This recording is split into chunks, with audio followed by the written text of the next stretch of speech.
വെളിപ്പാട് പുസ്തകം 14 1-ാം വാക്യത്തിൽ നാം വായിക്കുന്നു, പിന്നെ ഞാൻ സിയോൻ മലയിൽ കുഞ്ഞാടും അവനോടുകൂടെ നെറ്റിയിൽ അവൻ്റെ നാമവും പിതാവിൻ്റെ നാമവും എഴുതിയിരിക്കുന്ന 144,000 പേരും നിൽക്കുന്നത് ഞാൻ കണ്ടു. സിയോൻ മല എന്ന് പറയുന്നത് ക്രിസ്തുവിൻ്റെ സഭയുടെ ഒരു ചിത്രമാണ്. ഇത് എതിർ ക്രിസ്തുവിൻ്റെ അനുയായികളുടെ നേരെ എതിരായിട്ടുള്ളൊരു കാര്യമാണ്. അവൻ അവൻ്റെ അനുയായികൾക്ക് ഈ അവസരം കൊടുത്തു.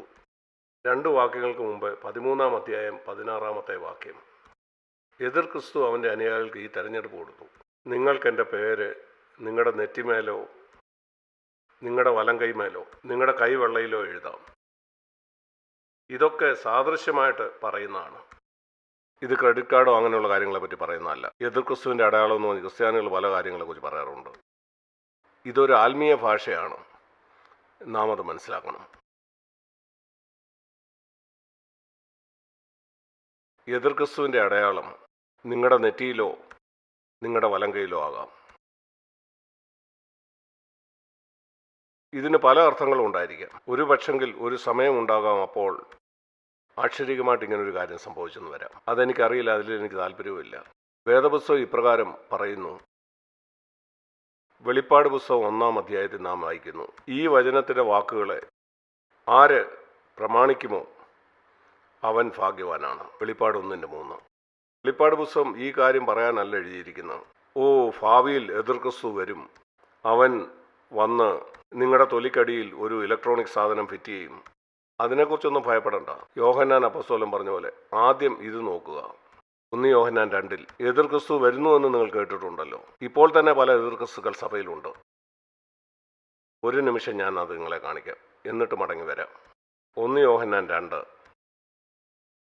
അതിൻ്റെ 18-ാം വാക്യത്തിൽ അവൻ പറയുന്നു, കുഞ്ഞുങ്ങളെ, ഇത് അന്ത്യനാഴികയാകുന്നു. നിങ്ങൾ കേട്ടിട്ടുണ്ടല്ലോ ആ വലിയ അന്ത്യക്രിസ്തു ഒരു ദിവസം വരുമെന്ന്.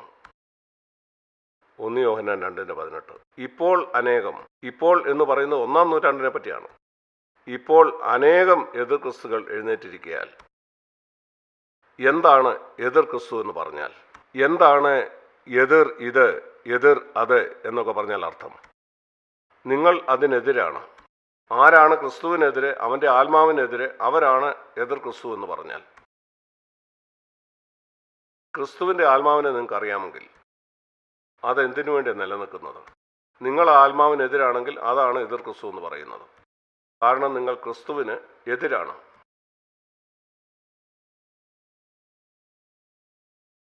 ഇതുകൊണ്ടാണ് ഇത് അന്ത്യനാഴികയാണെന്ന് നാം അറിയുന്നത്. ഇത് AD 95-ലാണ്. നാം അവസാന നിമിഷത്തിലാണ്. ഇത് ശ്രദ്ധിക്കുക. ഈ വചനത്തിലെ ഏറ്റവും പ്രധാനപ്പെട്ട കാര്യം ഇതാണ്. 19-ാം വാക്യത്തിൽ ഈ എതിർ ക്രിസ്തുക്കൾ നമ്മുടെ ഇടയിൽ നിന്ന് പുറപ്പെട്ടു. ഈ ചില എതിർ ക്രിസ്തുക്കൾ നമ്മുടെ സഭയിലിരിക്കുന്നു. യോഹന്നാൻ പറഞ്ഞ അതാണ്. ആരാണിവര്? അവർ പറയുന്നു അവർ വീണ്ടും ജനിച്ചവരാണെന്ന്. അവർ ജലത്തിൽ സ്നാനപ്പെട്ടവരാണെന്ന് പറയുന്നു. അവരിവിടെ ഇരിക്കുന്നു. 1-2 പേരല്ല, അനേകർ. അവർ പുറത്തേക്ക് പോയി. എന്തുകൊണ്ടാണ് അവർ പുറപ്പെട്ടു പോയത്? അതാണ് ചോദ്യം. അവർ പുറപ്പെട്ടു പോകാനുള്ള യഥാർത്ഥ കാരണം അവർ യഥാർത്ഥത്തിൽ നമുക്കുള്ളവരായിരുന്നില്ല. അവർ യഥാർത്ഥത്തിൽ ഈ സഭയാം ശരീരത്തിൻ്റെ ഭാഗമായിരുന്നെങ്കിൽ അവർ നമ്മളോടുകൂടെ പാർക്കുമായിരുന്നു. അവർ നമുക്കുള്ളവരായിരുന്നുവെങ്കിൽ നമ്മോടുകൂടെ പാർക്കുമായിരുന്നു. എന്നാൽ എല്ലാവരും നമുക്കുള്ളവരല്ല എന്ന് പ്രസിദ്ധമാകേണ്ടതല്ലയോ? നിങ്ങൾ ചിന്തിക്കുന്നു ഇതൊന്നും സംഭവിച്ചുകൊണ്ടിരിക്കുകയാണെന്ന് ഞാൻ വിശ്വസിക്കുന്നു. ക്രിസ്തുവിനെക്കുറിച്ചുള്ള ശക്തമായ സുവിശേഷം കേൾക്കുവാൻ ആഗ്രഹിക്കാത്തവർ, നിന്റെ കണ്ണ് നിനക്ക് അടർച്ച വരുത്തുന്നെങ്കിൽ അതിനെ ചൂഴ്ന്നെടുക്കുക. സ്ത്രീയെ മോഹിക്കുന്നതിനേക്കാൾ നീ കുരുടനായിരിക്കുന്നതാണ് നല്ലത്. എത്ര ആളുകൾ അത് ഗൗരവത്തിലെടുക്കുമെന്ന് നിങ്ങൾ ചിന്തിക്കുന്നു? നിങ്ങളുടെ കൈകൊണ്ട് ലൈംഗിക പാപം ചെയ്യുന്നതിനേക്കാൾ അത് വെട്ടിക്കളയുന്നതാണ് നല്ലത്. ആയിരങ്ങൾ അവർ വലത് കൈകൊണ്ട് ലൈംഗിക പാപങ്ങൾ ചെയ്യുന്നു. യേശു പറഞ്ഞു അതിനെ വെട്ടിക്കളയുക. അത് ഗൗരവത്തിലെടുക്കുന്ന ആളുകൾ എവിടെയാ? ദൈവം ക്ഷമിച്ചു, ഞങ്ങൾ ഏറ്റു പറഞ്ഞു, യേശുവിൻ്റെ രക്തം അത് കഴുകിക്കളഞ്ഞു. അവർക്ക് ക്രിസ്തുവിൻ്റെ ആത്മാവില്ല. നീ കോപിച്ച് നിന്റെ സഹോദരൻ്റെ അടുക്കൽ ചെന്ന് കോപത്തോടെ സംസാരിച്ചു, നീ നരകവിധിക്ക് യോഗ്യനാണ്. നിന്റെ ഊവെന്നും ഇല്ല എന്നും ആയിരിക്കണം. ഇതെവിടെ നിങ്ങൾ കേൾക്കുന്നു? അവർ നമ്മുടെ ഇടയിൽ നിന്ന് പുറപ്പെട്ടു. ഞാൻ പറയാം ആ നാളുകളിൽ എന്തുകൊണ്ടാണ് അവർ പോയതെന്ന്. കാരണം അപ്പോസ്തലനായ യോഹന്നാൻ എഴുന്നേറ്റ് നിന്ന് ഇതായിരുന്നു പ്രസംഗിച്ചത്. അപ്പോസ്തലന്റെ തീ സമാനമായ ഈ പ്രസംഗത്തിന് മുമ്പിൽ അവർക്ക് നിൽക്കാൻ കഴിഞ്ഞില്ല. അവർ പറഞ്ഞു, ഇവനൊരു തീവ്രവാദിയാണ്. അങ്ങനെ അവർ പോയി. അവർ ചെന്ന് തിയോത്രഫേസ് എന്ന് പറയുന്ന ഒരാളുടെ സഭയിൽ ചേർന്നു. 3 യോഹന്നാൻ 9 നിങ്ങൾക്കത് കാണാം. യോഹന്നാൻ പറഞ്ഞത് അവൻ അംഗീകരിച്ചില്ല. യോഹന്നാന്റെ പ്രസംഗം കേട്ട് പ്രയാസപ്പെട്ട് അവിടെ ഇരിക്കുന്ന എന്തിനാ? ഇവിടെ വാ, ഇവിടെ എനിക്കൊരു സഭയുണ്ട്. 1 മാസം മുമ്പ് ഞങ്ങൾ 50 പേരെ ഉണ്ടായിരുന്നുള്ളൂ. ഇപ്പോൾ 5000 പേരുണ്ട്. യോഹന്നാന്റെ പ്രസംഗം കേട്ട ഒത്തിരി ആളുകൾ ഇങ്ങോട്ട് വന്നു. അതുകൊണ്ടാണ് അവർ പുറപ്പെട്ടു പോയത്. അവർക്ക് അവിടെ നിൽക്കാൻ പറ്റിയില്ല. യോഹന്നാൻ ക്രിസ്തുവിനെ കുറിച്ച് പ്രസംഗിച്ച ആ പ്രസംഗം കേട്ടുകൊണ്ട്. ഈ എതിർ ക്രിസ്തുവിനെ കുറിച്ച് നാം പിന്നെയും വെളിപാട് പുസ്തകം 13 വായിക്കുന്നുണ്ട്. ഈ എതിർ ക്രിസ്തുവിൻ്റെ ആത്മാവ് ആ നാളുകളിൽ സഭയിലുണ്ടായിരുന്ന ആളുകളുടെ ഇടയിൽ പ്രവർത്തിച്ചുകൊണ്ട് ഇരിക്കുകയായിരുന്നു. ഇന്നത് എത്രയോ കൂടുതലാണ്. 1 യോഹന്നാൻ 2:20 നാം ഇപ്പോൾ വായിച്ച വാക്യത്തിൻ്റെ അടുത്ത വാക്യം, നിങ്ങൾ പ്രാപിച്ച അഭിഷേകം നിങ്ങൾ എന്ത് ചെയ്യണമെന്ന് നിങ്ങൾക്ക് ഉപദേശിച്ചു തരും. നിങ്ങൾ പരിശുദ്ധാത്മാവിനാൽ അഭിഷേകം പ്രാപിച്ച് സകലത്തെ പറ്റി അറിയും. ആ അഭിഷേകം നിങ്ങളോട് പറയും. നിങ്ങൾ കേൾക്കുന്ന എതിർ ക്രിസ്തുവിൻ്റെ ആത്മാവാണോ അതോ ക്രിസ്തുവിൻ്റെ ആത്മാവാണോ എന്ന്. എതിർ ക്രിസ്തുവിൻ്റെ ആത്മാവുള്ള ഒരു സഭയിൽ ഞാൻ ഇരിക്കാൻ ഒരിക്കലും ആഗ്രഹിക്കുന്നില്ല. യേശു പഠിപ്പിച്ചതിന് എതിരായിട്ട് പ്രസംഗിച്ച ഒരു പ്രസംഗം കേട്ടുകൊണ്ടിരിക്കാൻ ഞാൻ ആഗ്രഹിക്കുന്നില്ല. ഒരു സഭയിലേക്ക് പോകുമ്പോൾ ഞാൻ ശ്രദ്ധിക്കേണ്ടത്, യേശു ഗിരിപ്രഭാഷണത്തിൽ പഠിപ്പിച്ചത് അവിടെ പഠിപ്പിക്കുന്നുണ്ടോ? ആ ഗിരിപ്രഭാഷണത്തിന് ഒടുവിൽ യേശു പറഞ്ഞ ആ ഉപമ നിങ്ങൾക്ക് ഓർമ്മയുണ്ടോ? ആ പ്രഭാഷണത്തിൻ്റെ അവസാനം യേശു പറഞ്ഞു, ഞാൻ നിങ്ങളോടൊരു കാര്യം പറയാം. ഞാൻ പഠിപ്പിച്ച എല്ലാ കാര്യങ്ങളും നിങ്ങൾ കേട്ട ശേഷം നിങ്ങളത് ചെയ്യുന്നില്ലെങ്കിൽ നിങ്ങളുടെ വീട് നിങ്ങൾ മണലിന്മേലാണ് പണിയുന്നത്. വൻമഴ വരും, നദികൾ പൊങ്ങും. യേശു പറഞ്ഞു അതിൻ്റെ വീഴ്ച വലുതായിരുന്നു. മത്തായി 7 നിങ്ങളത് വായിച്ചിട്ടുണ്ടോ? അതിൻ്റെ വീഴ്ച വലിയതായിരുന്നു. അതിൻ്റെ വീഴ്ച വലുതായിരുന്നു എന്ന് നിങ്ങൾ വേദപുസ്തകത്തിൽ വേറെ എവിടെയെങ്കിലും വായിച്ചിട്ടുണ്ടോ? എവിടെയാണത്? ബാബിലോൺ. ശരി, യേശു ബാബിലോണിനെ യെരുശലേമിനെ പറ്റിയാണ് ആ പ്രസംഗത്തിൻ്റെ അവസാനം പറയുന്നത്. അതിൻ്റെ വീഴ്ച വലിയതായിരുന്നു. ബാബിലോൺ എന്താണെന്ന് നിങ്ങൾക്ക് ഇവിടുന്ന് മനസ്സിലാവും. അവരാ ഗിരിപ്രഭാഷണം കേട്ടു, അതനുസരിച്ചില്ല, അത്രയേ ഉള്ളൂ.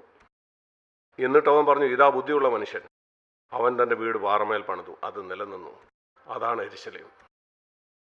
അവൻ പറയുന്നത് സത്യസഭയും വ്യാജസഭയെക്കുറിച്ചാണ്.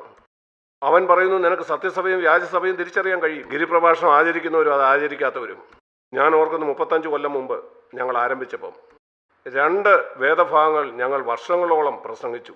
ഇപ്പോഴും ഞങ്ങളത് പ്രസംഗിച്ചുകൊണ്ടിരിക്കുകയാണ്. ലൂക്കോസ് 14:25 മുതൽ 33 വരെയും ശിഷ്യത്വത്തിൻ്റെ എല്ലാ വ്യവസ്ഥകളെ പറ്റിയും. അടുത്തത് മത്തായി 5, 6, 7 അധ്യായങ്ങൾ. അല്പാൽപ്പം അല്പാൽപ്പം അല്പാൽപ്പമായിട്ട് അതിലുള്ള എല്ലാ വാക്യങ്ങളും. ഞങ്ങൾ പറഞ്ഞു നിങ്ങൾക്ക് യെരുശലേമിൻ്റെ ഭാവമാണെങ്കിൽ ഇതനുസരിക്കുക. അതിനൊരു പ്രചാരവും ഇല്ല. ഇന്നും അതാർക്കും താല്പര്യമില്ല ഈ അധ്യായങ്ങൾ ചിന്തിക്കാൻ. ഈ കാര്യം നിങ്ങൾ പ്രസംഗിച്ചാൽ എതിർ ക്രിസ്തുവിൻ്റെ ആത്മാവ് നിങ്ങൾക്ക് പെട്ടെന്ന് മനസ്സിലാക്കാനായിട്ട് കഴിയും. ഇത് സംസാരിക്കാത്ത ഒരു സഭയിൽ എതിർ ക്രിസ്തുവിൻ്റെ ആത്മാവ് സ്വസ്ഥമായിട്ട് അവിടെ ഇരിക്കുന്നുണ്ടാവും. വെളിപ്പാട് പുസ്തകം 13-ാം അധ്യായത്തിൽ നിങ്ങൾക്ക് കാണാൻ കഴിയും. എതിർ ക്രിസ്തു നിങ്ങൾക്ക് ഒരു തെരഞ്ഞെടുപ്പ് തരുന്നുണ്ട്. നിങ്ങൾക്ക് ആ മുദ്ര നെറ്റിമേലോ കൈമേലോ എടുക്കാം. അതിൻ്റെ ആത്മീയ അർത്ഥം ഞാൻ പറയട്ടെ. നിങ്ങളുടെ നെറ്റി നിങ്ങളുടെ ചിന്തയാണ് സൂചിപ്പിക്കുന്നത്. എന്താണ് നിങ്ങളുടെ ചിന്തയിൽ നിരന്തരമായിട്ടുള്ളത്? അല്ലെങ്കിൽ നിങ്ങളുടെ വലത് കൈയിൽ പണം, നിരന്തരമായിട്ട് നിങ്ങളുടെ മനസ്സിൽ, നിങ്ങളുടെ വലത് കൈയിലും. ശ്രദ്ധിക്കുക. അനേക ആളുകൾ എതിർ ക്രിസ്തുവിൻ്റെ കയ്യിലേക്ക് വീണത് പണത്തോടും ഭൗതിക വസ്തുക്കളോടുമുള്ള തെറ്റായ ഒരു മനോഭാവം കാരണമാണ്. ഈ ലോകത്തിൽ 2 ദൈവങ്ങളെ ഉള്ളൂ. പഴയ നിയമകാലത്ത് അത് യഹോവയും ബാലുമായിരുന്നു. ഏലിയാവ് പറഞ്ഞു നിങ്ങൾക്കെതിരെ 2നെയും സേവിക്കാൻ കഴിയും, നിങ്ങൾ തിരഞ്ഞെടുക്കുക, ഏതിനെയാണ് നിങ്ങൾക്ക് വേണ്ടിയത്. ഇന്നത് ക്രിസ്തുവും പണവുമാണ്. നിനക്ക് 2നെയും സേവിക്കാൻ കഴിയില്ല. നിന്റെ ജീവിതത്തിൽ നീ ഒരു തിരഞ്ഞെടുപ്പ് എടുക്കണം. പണം നിനക്ക് ഉപയോഗിക്കാം. സ്വർഗത്തിലെ പോലെ അവിടെ സ്വർണം അവരുടെ കാൽ കീഴിലാണ്. ഇന്നും സ്വർണം നിങ്ങൾ സൂക്ഷിക്കേണ്ടത് നിങ്ങളുടെ കാൽ കീഴാണ്. ഇന്ന് പണം നിങ്ങളുടെ കാൽ കീഴിൽ സൂക്ഷിക്കാൻ അറിയുന്നവർക്ക് വേണ്ടിയാണ് സ്വർഗം. എന്നാൽ ലോകത്തിൽ അത് തലയിലാണ് വയ്ക്കുന്നത്. സൂക്ഷ്മതയുള്ളവരായിരിക്കുക.